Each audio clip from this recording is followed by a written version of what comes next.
bishii Maarso sanadkan shaqaalayaashu waxay dib u heleen waddo la ogaaday inay ku jiraan qalfoofka oo loo malaynayo inay ku dhaceen askartu markii uu socday dagaalkii koowaad ee adduunku.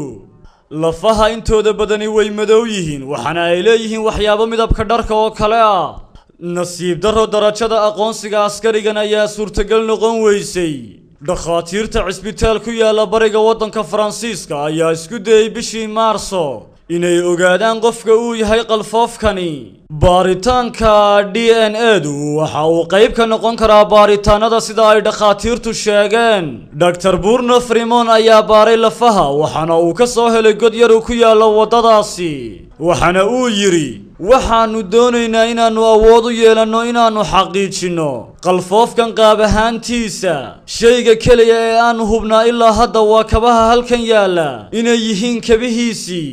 run ahaantii waa lugihii askariga. kabahani waa buudhkii askarta Faransiiska ee waqtigaasi.